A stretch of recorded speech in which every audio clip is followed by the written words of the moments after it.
to is the size of the cars. There's a lot more to it.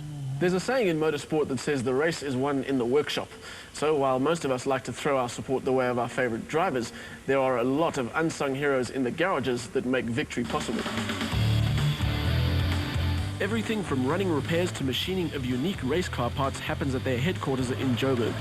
The rally team have enjoyed some success recently, having earned top honours at the Volkswagen Rally. What a sweet victory that must have been.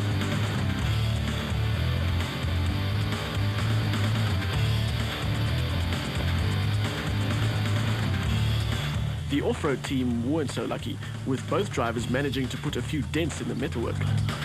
If you follow local motorsport, you'll be familiar with names like Serge Danzo, Mark Cronier, Bevan Berthold, but they rely on a key group of guys to provide them with the machines they need to compete. Team leader for the off-road crew is Mark Jordan.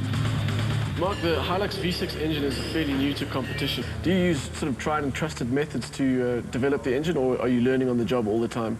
We're basically learning as we go along. The engine boys are already busy with engine development. There's obviously a lot of modification on these cars. Are they similar at all to the production vehicles? Not much. It's basically just cosmetics that is the same as a standard vehicle, other than that it's all changed. Engine-wise, the configuration's the same, it's just modified. That's putting it mildly. All race teams understandably keep their figures a closely guarded secret, but it's safe to say that these machines are a shade quicker than the Hilux in your garage.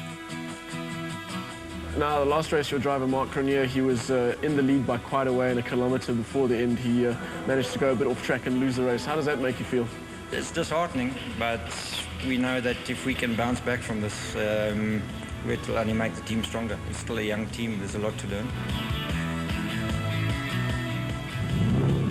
They won't have to scratch their heads too much to figure out how to fix Mark's car, but Bevan's will require a bit more effort.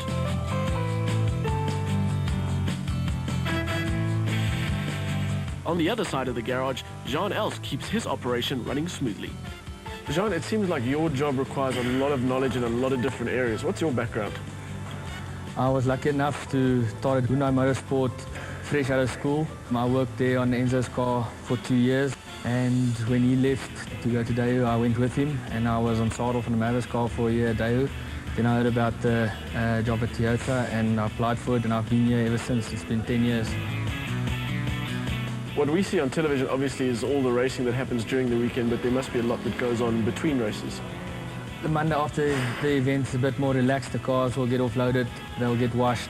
Then they get stripped, and a damage assessment gets done so that we can order all the parts that come from overseas. The parts, once the cars are stripped, will get washed again.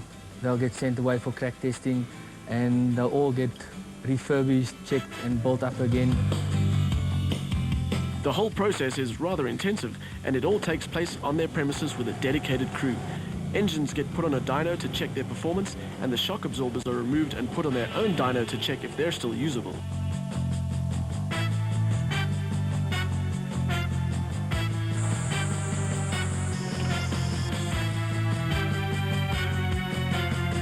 Gearboxes are stripped, every nut and bolt checked, then it's all reassembled with special care taken to put the right loads and ratios back in place.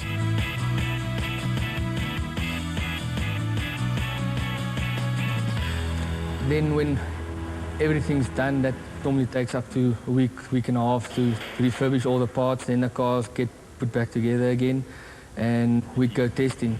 And for you, what's the more disappointing way to end a race, mechanical failure or driver error? They're both equally disappointing, because you work hard in the workshop to try and get the cars ready and right for the rally, and when they make a mistake, it's quite disappointing, but also human, and the speeds they travel, they're on the limits. It's so close now in S2000, so that happens. And obviously mechanical failure, we'll see what the problem was and why it happened, and just try and make sure that it doesn't happen again. Brian Eads is Toyota's GM for Marketing Communications and PR. The man with a big title still finds time to visit the workshop. Who makes the decision on which cars go into the rally?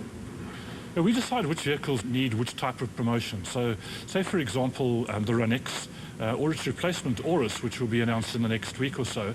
Those vehicles need to be shown to be exciting to the public. They need to be shown to have speed and to be youthful.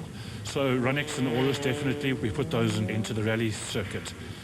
If you look at the Hilux off-road racing, most of those races are in more rural areas. So we're able to display the durability and the strength of Hilux in those really tough conditions.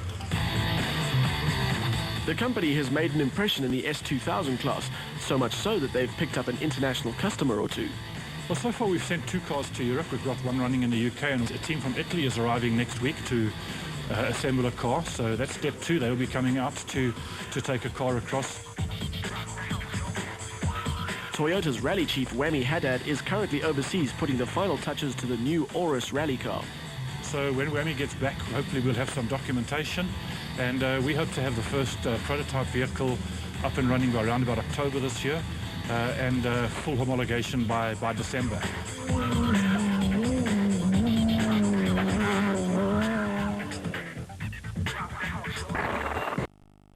Choices